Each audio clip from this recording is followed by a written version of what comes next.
नमस्कार दोस्तों, मैं राजू आप सभी का स्वागत करता हूं हमारे इस प्यारे से यूट्यूब चैनल में। तो हम लोग 2D पढ़ रहे हैं, मेंस्ट्रुएशन 2D मेंस्ट्रुएशन पढ़ रहे हैं। एक लेक्चर हो चुका है ऑलरेडी कंसेप्ट का, एक कंसेप्ट का दूसरा लेक्चर है। तो आज हम लोग कुछ कॉन्सेप्ट देखेंगे। पिछले वीडियो में मैंने 2 कॉन्सेप्ट पढ़ाए थे, 2 कॉन्सेप्ट्स हम लोगों ने सीखे थे। जो बच गए कॉन्सेप्ट्स हैं उनको हम आज जो है समझेंगे, अच्छे से समझेंगे और उन पर सवाल आगे आने वाले वीडियोज़ में हम लोग करेंगे। ठीक है, तो चलते हैं, स्टार्ट करते हैं। नेक्स्ट कंसेप्ट, तीसरा कंसेप्ट देखिएगा जरा ध्यान से। तीसरा कंसेप्ट क्या है? तीसरे कंसेप्ट में हम लोग सीखेंगे 3-4 टाइप के ट्रायंगल्स होते हैं और बहुत ही स्पेशल ट्रायंगल्स हैं वो। उन ट्रायंगल्स को हम लोग देखेंगे। जैसे पहला ट्रायंगल देखिएगा, एक राइट एंगल ट्रायंगल की बात करेंगे हम। राइट एंगल ट्रायंगल में तो 2 कंसेप्ट ऑलरेडी हो चुके थे। तीसरा कंसेप्ट है ये तीसरा कंसेप्ट क्या है? तीसरा कंसेप्ट ये है, राइट एंगल ट्रायंगल में हम लोग जानते हैं एक एंगल जो होगा वो 90 डिग्री का होगा। तो इस तरह से राइट एंगल ट्रायंगल हम लोग बना लेते हैं। ये रहा right angle triangle. Right angle कहाँ पर है? इस वाले पर। ये 90 डिग्री का है, ये 90 डिग्री का है और ये let suppose this is 45 degree. तो बच गया ये वाला जो एंगल होगा, ये भी तो 45 का होगा। तभी तो 45, 90 और 90 180 होगा। इसको A मान लेते हैं, इस वर्टेक्स को A, इस वर्टेक्स को हमने B मान लिया और इस वर्टेक्स को हमने C मान लिया। यानी कि BC इज़ द हाइपोटेन्यूज। ये हाइपोटेन्यूज बोलते हैं ना, हाइपो बोलते हैं हाइपो इसको। ठीक है, तो ज़रा ध्यान दीजिएगा, ये 40 40 90 राइट एंगल ट्रायंगल है। 40 40 90 सॉरी 45 45 90। ठीक है, इसमें अगर हम इसको एंगल थीटा मानते हैं, थीटा, तो थीटा के सामने हमेशा परपेंडिकुलर होता है। ये परपेंडिकुलर इस थीटा के लिए 45 के लिए ये परपेंडिकुलर है और ये बेस है। यानी कि परपेंडिकुलर क्या होगा? AC और बेस क्या होगा? AB। हाइपो यानी कि कर्ण क्या होगा? BC। अगर हम इसको थीटा मानते तो इसके सामने ये परपेंडिकुलर है, फिर ये बेस हो जाएगा, ये हाइपो हो जाएगा। हाइपोटेन्यूज इसको बोलते हैं। समझ में आया? यानी कि 40 40 45 45 और 90, ये 45 45 90 ट्रायंगल है। ठीक है, अब ज़रा ध्यान से सुनिएगा। अगर हम इसमें टेंजेंट की प्रॉपर्टी लगाएं tan 45, अगर इसी वाले ट्रायंगल में ट्रायंगल इन ट्रायंगल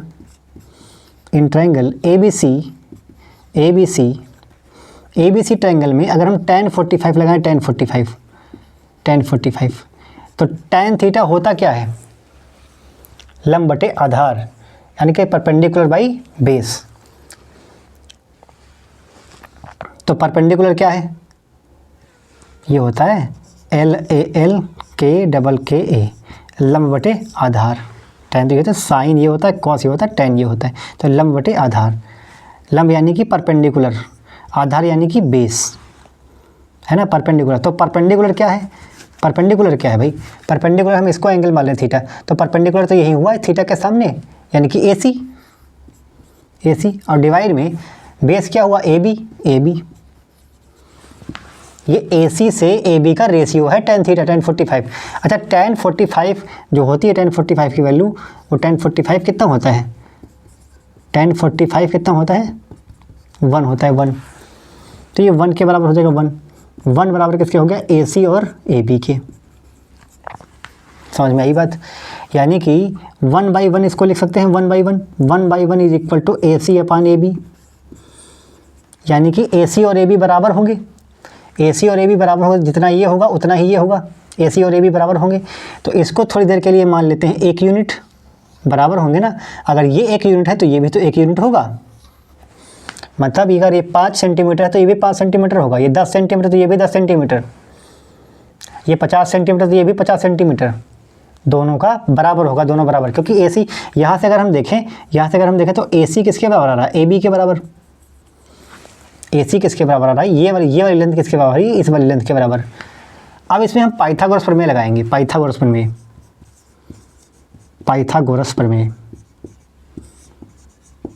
प्रमेय क्या कहती है? पाइथागोरस प्रमेय कहती है कर्ण का स्क्वायर बराबर आधार का स्क्वायर प्लस लंब का स्क्वायर, यानी कि हाइपो का square is equal to base का स्क्वायर प्लस परपेंडिकुलर का स्क्वायर। तो हाइपो क्या है? BC। तो BC का होल स्क्वायर किसके होगा? लंब यानी कि AC का स्क्वायर प्लस AB का स्क्वायर। ए बी का स्क्वायर। अगर यूनिट में ही हम लोग निकालें, यूनिट में ही तो बी सी का स्क्वायर किसके बराबर होगा, बी सी का स्क्वायर किसके बराबर होगा, ए सी का मान है 1 यूनिट तो 1 का स्क्वायर प्लस ए बी का मान भी कितना है, ए बी सी बराबर है 1 यूनिट तो 1 का स्क्वायर और 1 का स्क्वायर यानी कि 2। तो बी सी का मान कितना हो जाएगा, बी सी का होल स्क्वायर यानी कि बी सी का स्क्वायर कितना हो गया 2। दिस इम्प्लाइज अगर हम बी सी का मान निकालें, बी सी का मान तो कितना आएगा √2 यूनिट आएगा, √2 यूनिट। यूनिट है इसलिए हम लोग सर्कल में बंद कर दे रहे हैं, ठीक है। तो ए सी भी 1 यूनिट है, बी सी भी, ए सी भी 1 यूनिट है और ए बी भी 1 यूनिट है, लेकिन बी सी यानी कि ये वाली लेंथ कितनी है √2 यूनिट। समझ में आ रही बात, यानी कि ए सी से ए बी का और ए बी का बी सी से रेशियो कितना होगा 1 1 और √2, ये लेंथ कितनी आ गई है √2। ध्यान से देखिएगा 45 के सामने 1, यहाँ 45 के सामने 1 और यहाँ 90 के सामने कितना है √2, यानी कि ये 45 45 90 ट्रायंगल है। यानी कि अगर 45 के सामने 45 डिग्री के सामने और दूसरा वाला 45 डिग्री के सामने और अगर 90 के सामने, इनका रेशियो क्या होगा, इनका रेशियो क्या होगा भाई, 45 के सामने कितना है 1 रेशियो और 90 के सामने कितना है √2। बात समझ में आई, ये 45 90 ट्रायंगल है, 90 ट्रायंगल 45 90 ट्रायंगल। मतलब ये समझ में आना चाहिए कि अगर मैं कहूँ ये 5 सेंटीमीटर है, ये 5 सेंटीमीटर है, इफ़ अगर हम कहें एग्जांपल के लिए हम ये कहें कि ए सी का मान जो है वो 5 यूनिट है, 5 नहीं 7 यूनिट है ए सी का मान। तो ज़रा आप बताइए कि बी सी का मान कितना होगा, बी सी का मान कितना होगा, तो ये 1 यूनिट की वैल्यू है, 1 की वैल्यू। ए सी क्या है, ए सी परपेंडिकुलर 1 है ना, तो यहाँ पर हम ये सीधे कहेंगे कि 1 यूनिट की वैल्यू कितनी है 7 सेंटीमीटर मान लेते हैं इसको, 7 सेंटीमीटर मान लेते हैं। 1 यूनिट की वैल्यू अगर 7 सेंटीमीटर है तो √2 यूनिट की वैल्यू कितनी होगी, √2 यूनिट की, तो √2 से इधर मल्टीप्लाई करते हैं, इधर भी √2 से मल्टीप्लाई करते हैं, तो 7 √2 सेंटीमीटर। तो यानी कि बी सी कितना हो जाएगा 7 √2 सेंटीमीटर। समझ में आ रही है बात ना। ठीक इसी प्रकार दूसरा एग्जांपल अगर हम ले लें, ठीक इसी प्रकार अगर ये कह दिया जाए कि इसी ट्रायंगल में बी सी इक्वल टू जी, बी सी क्या है, बी सी अगर बोल दिया जाए 14 है, 14 सेंटीमीटर, तो ज़रा बताइए कि ए बी का मान क्या होगा, ए बी का मान, ये ए बी का मान हमसे पूछ ले, कि बताइए भाई ए बी का मान कितना होगा। तो हम ये जानते हैं कि बी सी है कितना √2, तो √2 जो है √2 यूनिट की वैल्यू कितनी है 14 सेंटीमीटर। तो 1 यूनिट की वैल्यू कितनी होगी, 1 यूनिट की वैल्यू, ये √2 इसके बटे चला जाएगा ना, 14/√2, तो 1 यूनिट की वैल्यू कितनी होगी 14/√2 सेंटीमीटर। यानी कि ए बी की वैल्यू कितनी होगी 14/√2 सेंटीमीटर। बात समझ में आई होगी। इस तरह के सवाल जो है पूछे जाते हैं। ठीक बात, आगे चलते हैं। तो ये तीसरा हमारा कॉन्सेप्ट था, इसको भी हमने डिटेल में समझ लिया। अब आते हैं तीसरा है चौथा कॉन्सेप्ट की तरफ। ये 45 90 ट्रायंगल है। इस बार हम 30 60 90 ट्रायंगल लेंगे, 30 60 90, यानी कि एक एंगल उसका 30 होगा, एक 60 होगा और एक 90 होगा, तभी तो ट्रायंगल बन पाएगा। तो अगला ट्रायंगल हमारा होगा, ये 30 ले लेते हैं, ये वाला ये कम लग रहा है, ये 30 ले लेते 30 डिग्री, और इसको 60 लेते हैं, 60 और इसको ले लेते हैं 90, इसको 90 लेते हैं, 90 डिग्री। बात समझ में आई होगी। ठीक, इसको मान लेते हैं ए, इसको मान लेते हैं बी, इसको मान लेते हैं सी, ए बी सी।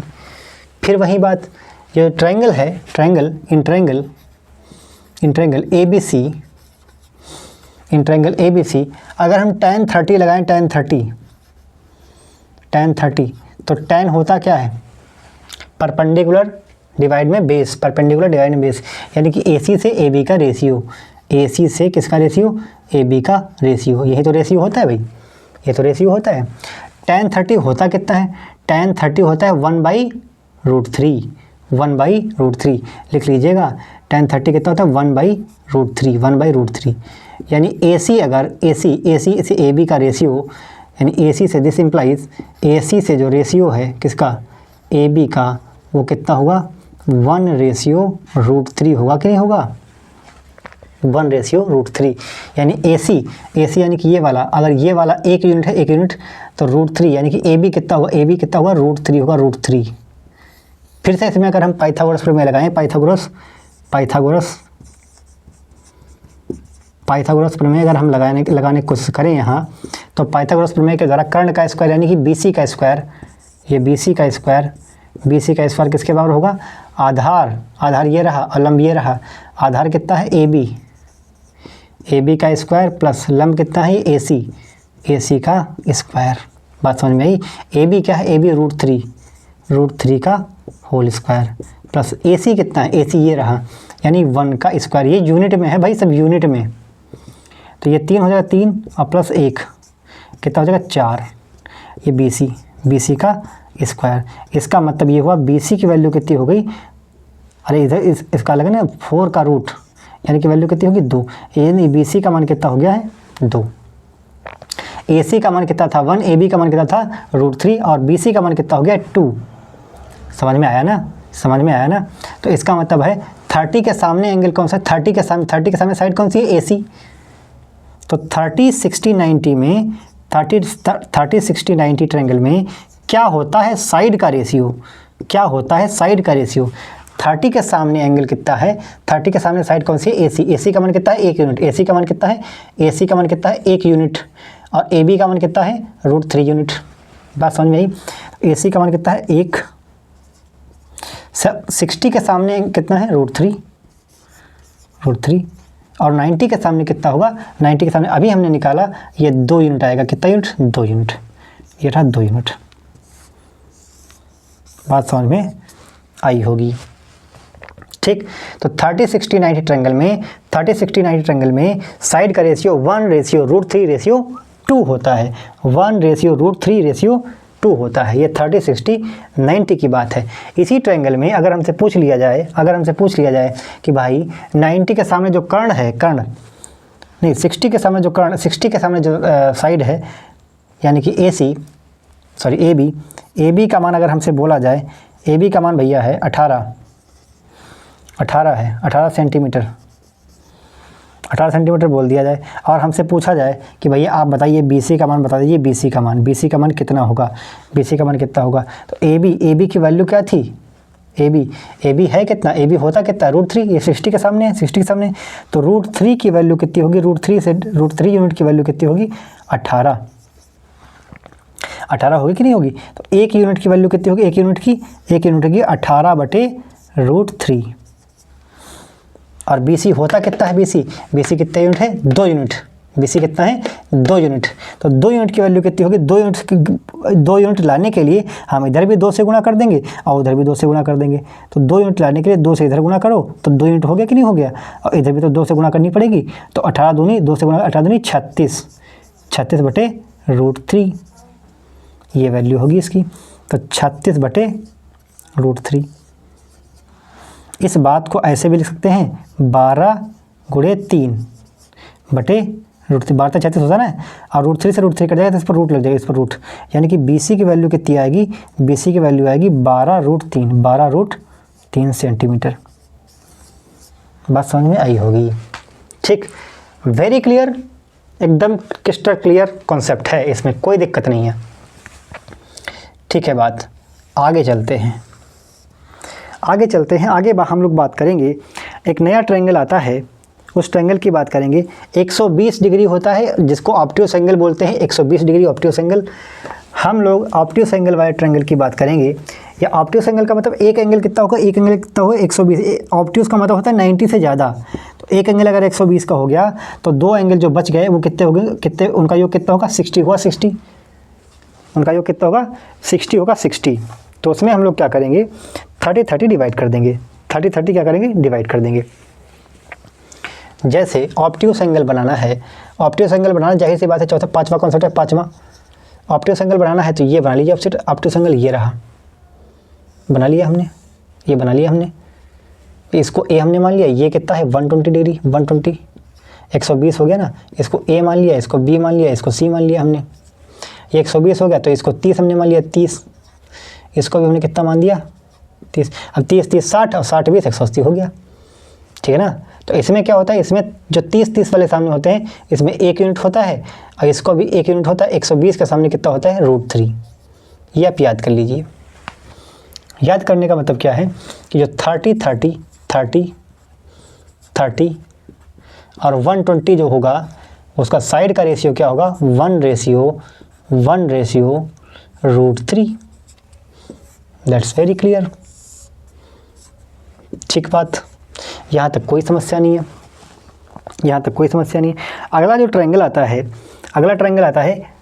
अगला ट्रायंगल भी ऑब्ट्यूस ही है, बट एक में एक कितना हो जाएगा, एक 45 हो जाएगा, एक 15 हो जाएगा, एक 45 हो जाएगा, एक 15 हो जाएगा, एक 45 और एक 15। यानी कि अगर हम एक को 90 डिग्री मान लें, एक को 90 डिग्री मान लें, एक एंगल 90 डिग्री मान लें और एक को मान लें 75। अभी एक को 90 मान रहे हैं, एक को 75, तो एक को फिर हमको क्या मानना पड़ेगा, 15 डिग्री मानना पड़ेगा कि नहीं मानना पड़ेगा, 15 डिग्री मानना पड़ेगा कि नहीं मानना पड़ेगा भाई। इन्हीं को तभी तो 90 आएगा और 90 बन के 180 बनेगा, 90 बन के क्या बनेगा, 180 बनेगा। तो अगला ट्रायंगल जो हम लोग मान लेते हैं वो मान लेते हैं 90 छठा। अगला ट्रायंगल हम लोग क्या करेंगे, अगले ट्रायंगल में ये रहा ट्रायंगल, इसको मान लेते हैं 15 डिग्री, इसको मान लेते हैं 75 डिग्री और इसको मान लेते हैं 90। मान क्या लेते हैं, यही 90 लग ही रहा है, यही 90 तो लग ही रहा है। इसको A मान लिया हमने, इसको B मान लिया हमने, इसको C मान लिया। ठीक बात, यहाँ तक तो कोई समस्या नहीं है। ठीक है, ये कर्ण रहा। अगर हम इसको थीटा मान रहे हैं, इसको हम थीटा माने थीटा, इसको अगर थीटा मान रहे हैं तो ये लंब हो गया, परपेंडिकुलर, ये परपेंडिकुलर है, फिर ये बेस हो जाएगा, ये परपेंडिकुलर है, ये बेस हो जाएगा, ये क्या हो जाएगा, हाइपो हो जाएगा। ठीक, हमको इनका रेशियो निकालना है, साइड का रेशियो, कि भाई 15 75 और 90 में साइड्स का रेशियो, 15 75 90 में साइड्स का रेशियो क्या होता है, हमको ये निकालना है। ठीक बात, तो इसमें भी हम टेंजेंट की प्रॉपर्टी का ही यूज़ करेंगे। तो इन ट्रायंगल ABC ट्रायंगल में चलेंगे और देखेंगे भाई tan 15 लगाएंगे, tan 15 डिग्री, tan 15 डिग्री। तो tan थीटा बराबर क्या होता है, लंब बटे आधार, यानी कि परपेंडिकुलर बाई बेस। परपेंडिकुलर क्या है, ये परपेंडिकुलर क्या है, AC, और बेस क्या है, ये AB। अब सबसे बड़ी समस्या यह है कि हमको tan 15 का मान नहीं पता है। तो tan 15 का अगर हमको मान नहीं पता है तो क्या हम इसको ऐसे लिख सकते हैं, tan 45 डिग्री माइनस 30 डिग्री। इसमें तो कोई समस्या नहीं होनी चाहिए, AC/AB, कोई समस्या यहाँ तक। अरे 45 से 30 घटाएंगे तो कितना बचेगा, 15 ही तो बचेगा। अब ज़रा एक बात हमारी बताइएगा, हम लोगों ने पढ़ा है tan A-B का फार्मूला, कक्षा 10 में सिखाया जाता है tan A-B। tan A-B का फार्मूला होता है tan A minus tan B upon 1 plus tan A into tan B। ये फार्मूला होता है हमारे पास, इसी फार्मूले का इस्तेमाल हम लोग करेंगे, इसी रूल का इस्तेमाल करेंगे। इसी रूल का इस्तेमाल करने का मतलब ये हुआ कि भाई हमारे पास 15 डिग्री था, 15 डिग्री हमको पता नहीं है, हमने जुगाड़ लगाया, हमने कहा कि 45 से 30 घटा देते हैं तभी तो 15 आएगा। अब tan A ये हो गया, A कितना है 45 डिग्री और B कितना है 30 डिग्री। A की जगह पर 45 रखना है और B की जगह पर कितना रखना है 30। तुरंत आ जाएगी tan 15 की वैल्यू, तुरंत आ जाएगी किसकी वैल्यू, tan 15 की वैल्यू। ठीक है, जरा देखिएगा ध्यान से, जस्ट अ मिनट। चलिए देखिए ज़रा, A की जगह कितना रखना है 45 डिग्री और B की जगह कितना रखना है 30 डिग्री। समझ में आई बात।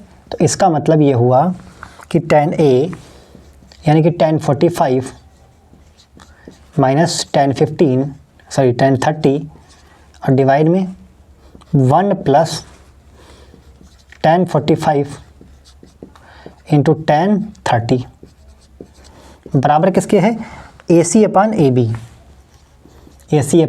के। tan 45 कितना होता है 1, अभी हमने देखा था tan 45 1 होता है, माइनस टेन 30 कितना होता है, टेन थर्टी होता है 1/√3, 1/√3 अभी हम लोगों ने चेक किया था, 1/√3 होता है।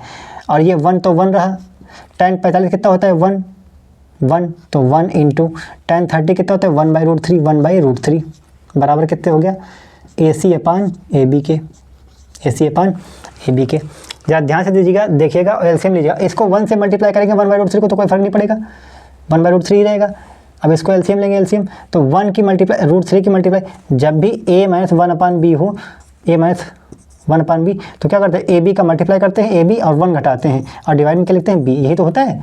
तो ऊपर ये इसको सॉल्व करें, इसको तो √3 की यहाँ मल्टीप्लाई √3 माइनस 1/√3 होगा कि नहीं होगा, और डिवाइड में यहाँ क्या होगा √3, अरे 1 से गुणा करेंगे तो 1 ही रहेगा ना, प्लस का 1/√3, ये किसके बराबर होगा AC/AB के बराबर होगा।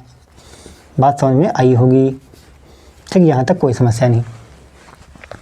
√3 से √3 कैंसिल हो जाएगा, तो बचा क्या, बचा है √3 माइनस 1 और डिवाइड में √3 प्लस का 1, ये क्या होगा AC/AB, AC/AB। AC/AB का मतलब है जितना ये AC है और AB है, AC कितना है ये परपेंडिकुलर और AB क्या है बेस, है ना। तो परपेंडिकुलर से बेस का जो रेशियो है, यानी कि AC परपेंडिकुलर AC है ना, AC से जो AB का रेशियो है वो कितना आया है, AC का मान कितना है √3 माइनस 1 रेशियो √3 प्लस 1। बात समझ में आई होगी, ठीक बात, ठीक बात। लेकिन अभी हमको हाइपो तो पता ही नहीं चला, हाइपो यानी कि BC, तो BC का स्क्वायर किसके बराबर होगा, BC का स्क्वायर होगा AC का स्क्वायर प्लस और ये AB का स्क्वायर,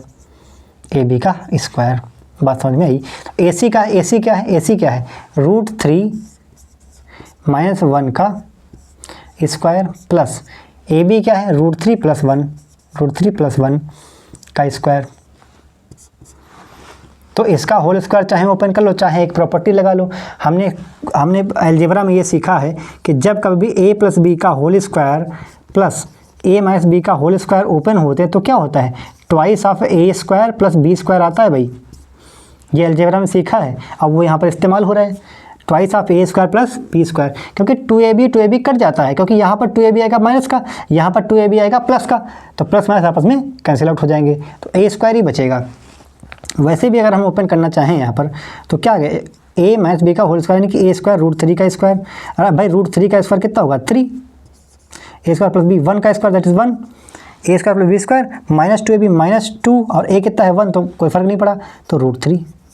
फिर आगे इसका A प्लस B का होल स्क्वायर, A का स्क्वायर यानी कि 3, √3 का square that is 3, A square plus B square यानी कि 1 प्लस 2AB का 2√3, तो 2√3 कैंसिल हो गया, 3 1 4 और 4 4 8 हुआ कि नहीं हुआ, यानी BC का स्क्वायर किसके बराबर है 8 के बराबर। तो BC की वैल्यू कितनी हो जाएगी, BC की वैल्यू √8 हो जाए, √8। अच्छा √8 को हम लिख सकते हैं 4 × 2, 4 का तो बाहर निकल आएगा 2, यानी कि 2√2 यूनिट, यानी BC का मान कितना आ गया है 2√2 यूनिट। इसका मतलब ये हुआ कि ये है 2√2 यूनिट, हाइपो कितना है 2√2 यूनिट, और ये कितना आया है बेस यानी कि AB कितना है, AB आया है √3 प्लस 1 यूनिट, और परपेंडिकुलर कितना आया है, √3 माइनस 1, यानी कि समझ में आया कि 15 75 और 90 15 डिग्री के सामने 75 डिग्री के सामने और 90 डिग्री के सामने साइड्स का रेशियो क्या होगा, तो 15 के सामने हमको साफ साफ दिख रहा है कि √3 माइनस 1, ठीक, और 75 के सामने √3 प्लस 1, √3 प्लस का 1, और 90 के सामने कितना है 2√3, सॉरी 2√2। ये है 15 75 90 का कॉन्सेप्ट, 15 75 90 का, बात समझ में आई होगी, ठीक। अब बात कर लेते हैं इक्विलेटरल ट्रायंगल की, ठीक है, इक्वेटर ट्रायंगल की बात करेंगे।